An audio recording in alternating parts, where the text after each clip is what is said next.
Tuhan memberikan jemaat GBK Allah kasih karunia. Sesungguhnya perkenanan dan anugerah Tuhan tidak akan menjauh dari jemaat GBK Allah.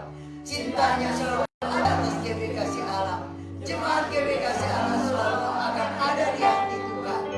Jemaat GBK Allah sedang dibawa keluar dari kehancuran dan masuk ke dalam pesta lawatan terbesar di akhir zaman. Tuhan menghadapkan wajahnya pada GBK Allah. Jemaat GBK Allah sedang dibangun untuk menjadi rumah doa bagi keluarga, negeri Indonesia, bahkan bagi bangsa-bangsa. Dari GBK Allah akan terus naik korban, doa, pujian dan penyembah bagi Raja segala raja. Sebab kerajaan Tuhan sudah turun dan menetap atas GBK Allah. Tuhan memberikan jemaat GBK Allah damai sejahtera. Maka kami mau berkata, tidak akan terjadi kekacauan, keributan, salah paham, perpecahan, dan kemarahan yang akan memecah belah jemaat GBK Allah. Roh Kudus melayang-layang di atas GBK Allah, mencengkeram, mengendalikan, dan menguasai hati setiap jemaat. Semuanya dipenuhi dengan shalom yang dari Tuhan. Setiap doa kami akan terus naik ke hadapan takhta Allah, menyerukan dan membuat pendamaian dan memohon belas kasihan Bapa sampai cawan keselamatan bagi keluarga kami, jemaat GBK Allah, bahkan untuk lebih dari 80% jiwa di Indonesia penuh. Karena cintanya Tuhan dan sesuai dengan nama GBK Allah yang diberikannya, Tuhan sudah memiliki GBK Allah sebagai milik kesayangannya. Maka kasihnya juga yang akan menopang dan GBK Allah sampai Maranatha. Kami menanam di atas firman GBK Allah sebagai mitra yang akan dijamin dan ditetapkan oleh Bapa. Karena kerajaan Tuhan dan jadilah kehendak-Mu yang sempurna atas GBK Allah seperti di surga. Amin, amin, amin, amin, amin. Silahkan duduk. Saudaraku, ketika tadi kita nyanyi, nyembah, dan saat kita menjiwai pujian penyembahan itu, saya percaya kita pasti dilaut Tuhan. Jadi kita tidak datang hanya sekedar datang. Tidak kita melayani hanya sekedar melayani. Tapi di dalam hati kita kata, saya akan mempersembahkan yang terbaik kepada Tuhan. Ketika saya bekerja, saya kerja dengan sungguh-sungguh. Apalagi kalau melayani Tuhan, saudaraku. Suatu anugerah. Tidak semua orang dipilih. Tetapi kalau kita lakukan pelayanan itu hanya sekedar, percayalah, engkau tidak akan pernah diberkati. Saya menikmati hadirat Tuhan dari saudara. Dan hari ini Tuhan berbicara. Berkat itu ditentukan oleh kita. Keberhasilan itu ditentukan oleh kita. Ini janji Tuhan. Yeremia 11 ayat 1 sampai 3. Mari kita baca bersama-sama. Yeremia pasal 11 ayat 1 sampai 3. Saudara sudah dapat? Yeremia pasal 11 ayat 1 sampai 3 kita baca bersama-sama. Firman yang datang kepada Yeremia dari Tuhan bunyinya, dengarlah perkataan-perkataan perjanjian ini dan sampaikanlah itu kepada orang Yehuda dan kepada penduduk Yerusalem. Katakanlah kepada mereka, beginilah firman Tuhan, Allah Israel, terkutuklah orang yang tidak mendengarkan perkataan-perkataan perjanjian ini. Saudaraku, ketika Tuhan bicara kepada saya, Dia katakan 3B, terkutuklah orang yang tidak mendengarkan perkataan-perkataan perjanjian. Apapun yang kita lakukan, saudaraku, tidak akan pernah berhasil. Karena Tuhan sudah katakan, terkutuk. Apalagi ini adalah hari-hari terakhir, saudaraku. Kita akan memasuki tahun 2021, di mana semua orang mengatakan itu akan lebih sulit. Tetapi kalau kita sungguh percaya, kita akan lihat nanti janji Tuhan itu. Saudara jangan katakan, gue nih begini-begini aja. Ketika kau katakan itu, itulah yang kau alami. Ketika kau katakan, gue udah melayani nih dari pagi sampai ini, gue udah begini, gue kerja dari pagi, hasilnya begini. Ya begitulah kau alami. Kenapa? Engkau tidak tahu bahwa di dalam ini perjanjian, saudaraku. Di mana begitu banyak janji Allah di dalam Alkitab ini. Saya ngalamin. Kenapa saya bisa menyaksikan? Karena saya ngalamin. Bukan karena pintar, bukan karena hebat, tapi karena Yesus. Maka Tuhan katakan, terkutuk loh.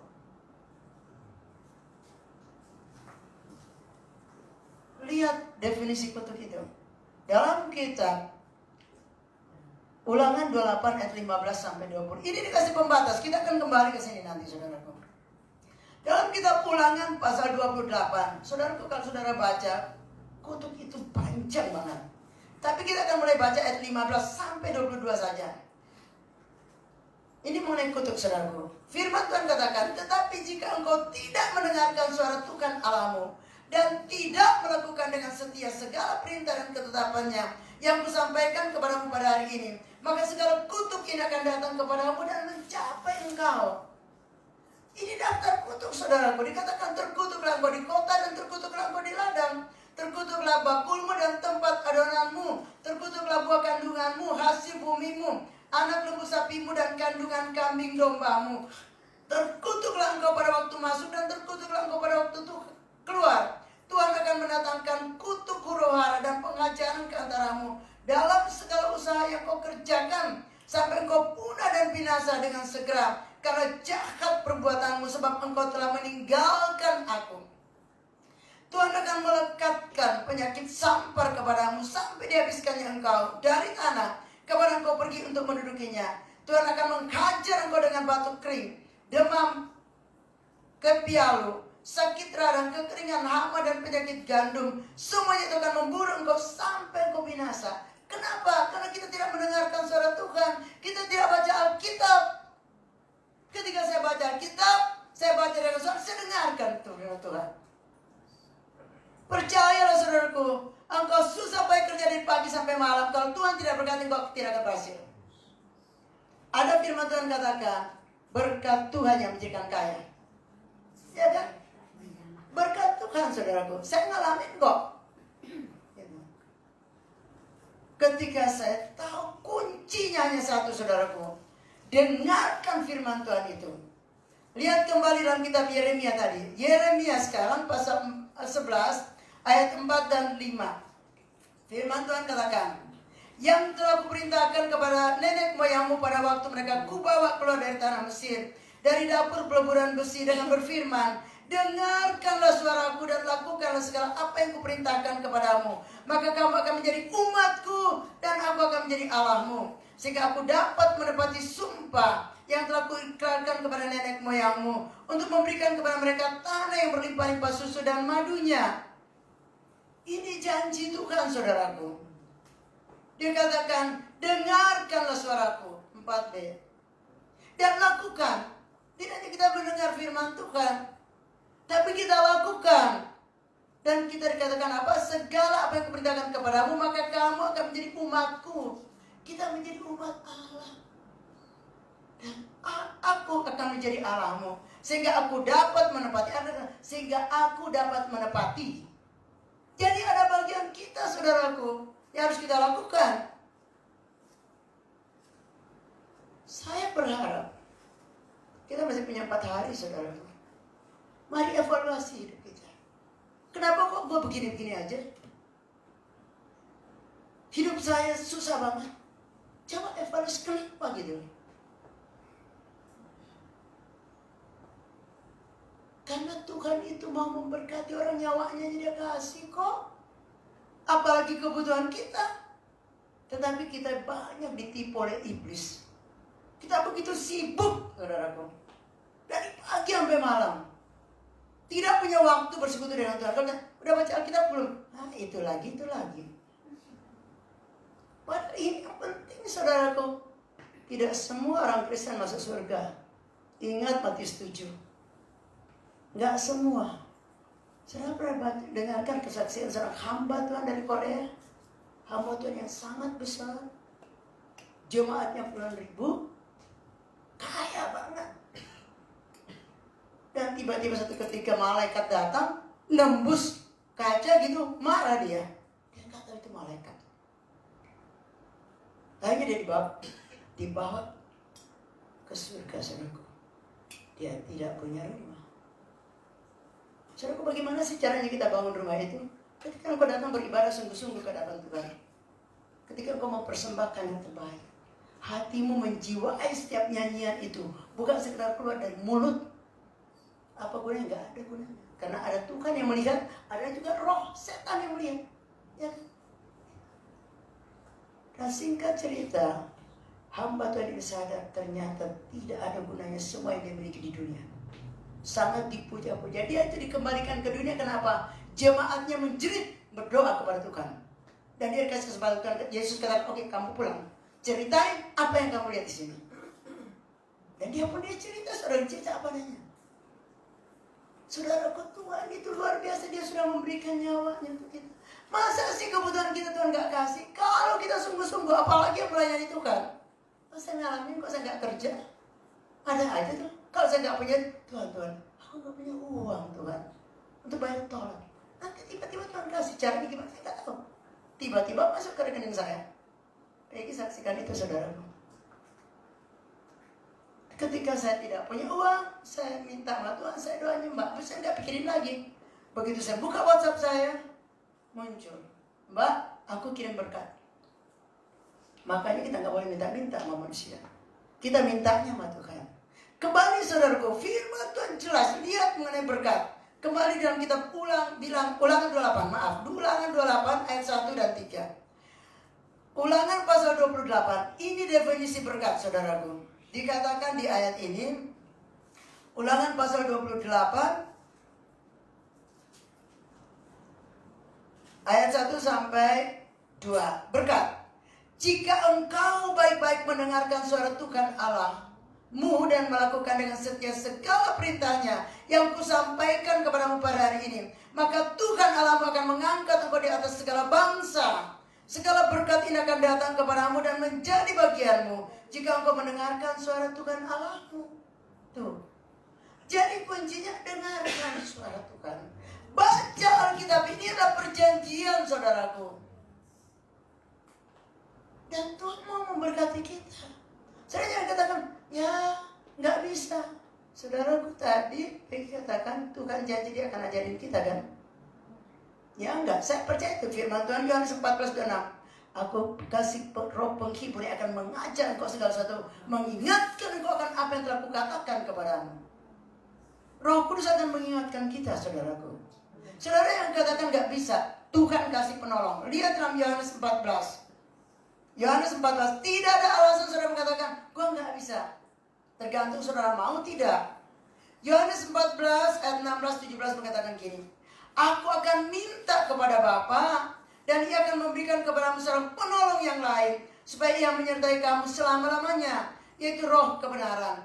Dunia tidak dapat menerima dia, sebab dunia tidak melihat dia dan tidak mengenal dia.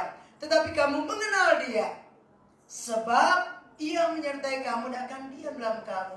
Ada Roh Kudus dalam hati kita, saudaraku. Persoalannya saudara ngobrol nggak sama dia? Nanya enggak? Gitu. Kita maunya jalan sendiri dan itu yang membuat kita tidak berhasil, saudaraku. Saya kadang-kadang jujur ya, saudaraku. Semakin Tuhan, aku mau sungguh-sungguh. Aku tidak mau melakukan apa yang tidak Tuhan suruh. Semakin saya takut ketika Tuhan singkapkan firman Tuhan. Ketika saya dengar khotbah hamba-hamba Tuhan yang Tuhan pakai, dan saya melihat buahnya mereka udah pulang, saya katakan, Tuhan, aku takut Tuhan. Takut apa? Enggak setia, gagal. Tapi ketika Tuhan katakan ada roh, makanya kau harus tanya selalu kepada Roh Kudus, ini boleh enggak Tuhan? Karena Tuhan sedang melawat kita, saudara. Ini area Roh Kudus. Seorang sahabat saya, saudaraku, punya utang ratusan juta dari kredit card. Nah, dia ketakutan karena tahu kan, bank itu setiap hari nelpon gitu kan. Dan ada Tuhan ini berdoa. Berdoa, Tuhan kasih uang sekian ratus juta. Kemudian dia kata, Cek, lu telepon banknya dong. Dia bilang gitu. Saya percayalah Tuhan pasti tolong. Saya telepon saudara tahu dia dapat diskon 60%, dia hanya bayar puluhan juta. Nah, dia dikasih Tuhan ratusan juta untuk bayar utang itu. Dia minta, Tuhan, aku punya utang nih Tuhan, kasih aku uang. Dia ngomong seperti itu saudaraku. Dan Tuhan kasih tuh. Mujizat itu tidak terjadi kalau kita sungguh-sungguh percaya.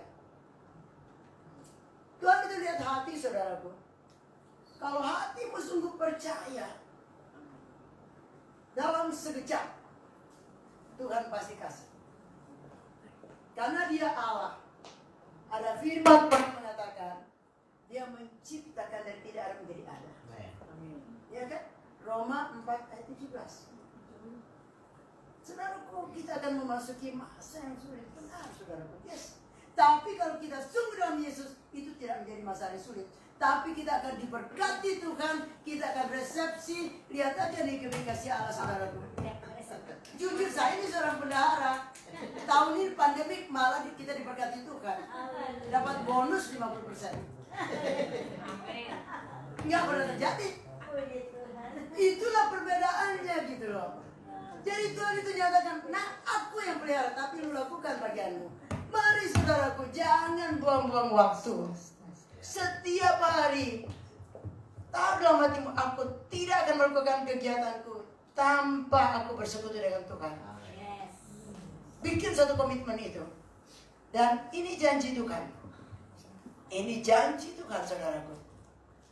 Dia katakan, dengarkan, segala berkat ini akan turun. Segala berkat ini akan turun. Saya tadi katakan ini era Roh Kudus. Janji Tuhan dalam kitab Kisah Rasul 2. Kita lihat saudaraku. Ini janji Tuhan bahwa Tuhan akan mencurahkan Roh Kudusnya atas semua manusia. Tergantung kita mau nggak dipenuhi oleh Roh Kudus. Setiap hari saudaraku, jujur saya selalu minta Tuhan penuhi aku dengan Roh Kudus-Mu. Penuhi aku dengan Roh Kudus-Mu. Habiskan semua kesombonganku. Saya ini manusia yang paling sombong saudaraku. Tapi Tuhan baik banget. Dikikis, sakit. Caranya melalui persoalan yang kita hadapi. Itu cara Tuhan mendidik kita. Jadi kalau saudara dan saya punya persoalan, bersyukurlah. Gitu. Jangan ngamuk, jangan marah. Tapi Tuhan, tanya Tuhan, apa yang harus aku lakukan? Amin. Janji Tuhan saudara dalam kitab Kisah Rasul 2 ayat 17-18. Kita baca bersama-sama. Akan terjadi pada hari-hari terakhir, demikianlah firman Allah, bahwa aku akan mencurahkan rohku ke atas semua manusia.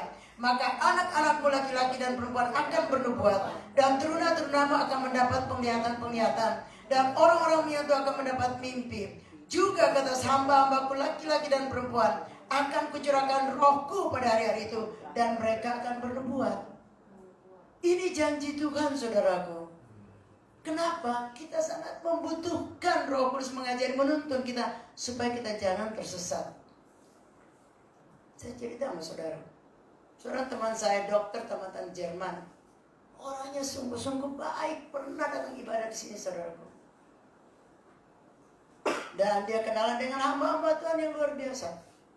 Bahkan dia mengajak kita ya ke tempat hamba-hamba Tuhan itu. Satu kali saudaraku, di mall ketemu dengan hamba Tuhan yang dia kenal, yang dia senang gitu. Tahu-tahu hamba Tuhannya mulai maksudnya gini. Ngamuk si dokter ini. Tahu enggak? Orang hamba Tuhan yang enggak lihat matanya itu. Dan dia enggak tahu. Gitu loh. Ketika dia sekarat, seorang temannya kasih tahu hamba Tuhannya itu. Hah? Sakit hati. Ini hati-hati dengan yang suka sakit hati. Ya. Gitu loh. Akhirnya saudaraku, hamba Tuhan ini rendah hati dan dia tidak punya. Dia sangat mengasihi semua orang, didatengin. Gitu. Dan saya tahu pulanglah teman saya itu. Saya melihat itu, iya Tuhan baik banget ya. Dan saya melihat rumahnya tempat dia praktek, nggak ada artinya setelah dia pergi kan. Dia nggak menikah. Tapi kalau Tuhan kasih kita kekayaan hanya satu, saudaraku, kita memuliakan Tuhan dengan kekayaan itu. Berkat yang kita terima, kita bagikan. Makanya namanya kasih Allah. Pandemik begini, kasih Allah terus memberkati orang-orang. Dalam Natal, hamba Tuhan kembali sidang kita mengunjungi 7 hamba Tuhan yang kekurangan. Bukankah itu anugerah, saudaraku? Jangan bangga, jangan bangga. Minta lagi Tuhan, lebih lagi Tuhan kasih berkat. Tapi siap, saudaraku ya. Jangan sampai diberkati sekian M, udah itu lupa diri. Mending gak usah dapat M lah. Tahu ya M ya? Iya kan? Tapi kalau Tuhan saudara siap, saya diajari Tuhan luar biasa mengenai duit ini, saudaraku. Karena saya itu nggak disiplin dengan duit. Jujur saya nggak disiplin. Kalau orang minta kasihan daging, Peggy tahu tuh, kasihan daging, kasih aja. Minjem, kasih. Begitu minta, nggak dapat diomelin malah. Ngomong aneh jut, saudaraku. Malah dikata-katain ke Tuhan. Tuhan yang tanya apa? Siapa suruh kasih? Ampun, iya benar ya. Orang nggak nanya Tuhan. Ya kan? Nah, saudaraku, kembali firman Tuhan katakan, dengarkan suara Tuhan. Saudaraku, janganlah engkau melakukan aktivitasmu dan saya sebelum engkau bersekutu dengan Tuhan. Karena peperangan ini akan lebih lagi nyata, saudaraku. Benar. Peperangan ini akan lebih nyata lagi.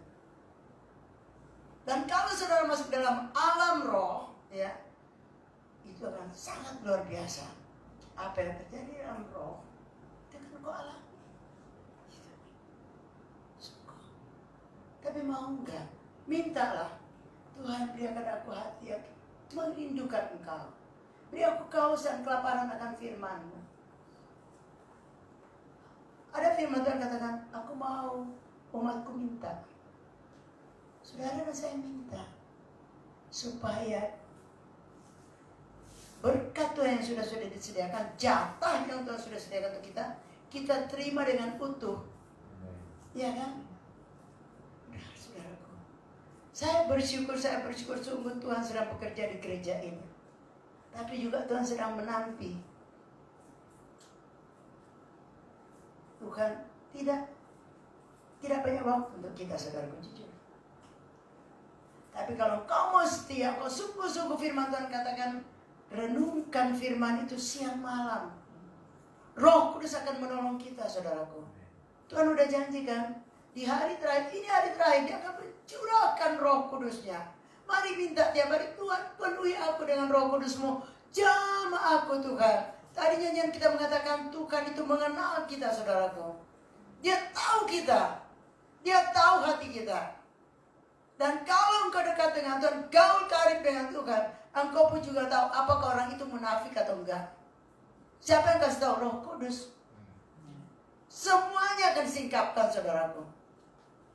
Kita bersyukur Tuhan berkenan. Hari ini Tuhan bicara, saudara mau dan saya mau milih berkat atau kutuk, terserah. Tapi peringatan Tuhan yang terakhir, lihat kembali dalam Yeremia 11 ayat yang ke-11, dikatakan gini, ini peringatan Tuhan yang terakhir. Sebab itu beginilah firman Tuhan, sesungguhnya aku mendatangkan ke atas mereka malapetaka yang tidak dapat mereka hindari. Dan apabila mereka berseru-seru kepadaku, maka aku tidak akan mendengarkan mereka. Ini kalau berlaku bagi orang yang tidak punya waktu mendengarkan suara Tuhan. Tidak ada waktu bersekutu dengan Tuhan. Silakan baca kembali mengenai kutuk dan berkat tadi. Jadi pilihan itu ada di tangan saudara dan saya. Akan tiba saatnya ketika kita menjerit dan Tuhan memalingkan. Sama tadi yang kembali sidang kita katakan kan, orang datang tapi nggak bisa masuk, maaf. Tapi kalau ditolak sama Tuhan, saudaraku, apa enggak ngeri? Kita masuk kemana tuh? Mari fokus hanya kepada Yesus, saudaraku. Percaya apapun yang kita butuhkan Tuhan pasti kasih. Stop ngomel-ngomel, stop menggerutu. Pergunakan waktu yang ada dengan sungguh-sungguh. Karena ingat, ini peringatan Tuhan untuk kita hari ini. Dikatakan sebab itu beginilah firman Tuhan, sesungguhnya aku mendatangkan ke atas mereka malapetaka yang tidak dapat mereka hindari. Siapa yang bisa menghindari COVID? Hanya orang yang sungguh-sungguh dalam Yesus, karena ada darah Yesus. Tapi gak boleh sombong, saudaraku, ya kan? Ada darah Yesus mengadam tubuh kita. Darah itu yang memproteksi kita. Tapi kalau Tuhan izinkan kena COVID, bersyukur. Tuhan katakan bersyukur dalam segala, karena pasti ada maksud Tuhan. Apapun yang Tuhan izinkan terjadi dalam hidup kita, semuanya baik. Amin. Kita berdoa, Tuhan terima kasih. Berikan kepada kami semua kehausan, kelaparan akan firman-Mu. Tarik kami itu lebih dekat kepadamu Tuhan, bergaul karib denganmu. Dan jangan biarkan kami menggagalkan rencanamu. Tapi tolong kami Tuhan, supaya kami sungguh percaya janji-Mu, Engkau mengajari kami. Engkau memberi kami Roh Kudus yang akan menolong kami. Sehingga sungguh Tuhan, kami lebih setia dari hari kemarin, lebih tekun dari hari kemarin, lebih taat dari hari kemarin, lebih sungguh-sungguh dari hari kemarin. Dan ketika Engkau datang, Engkau dapati kami sedang bekerja. Apapun yang akan terjadi, kami percaya janji-Mu. Engkau menyertai kami sampai pada kesudahan alam. Dalam nama Yesus kami bersyukur. Haleluya. Amin.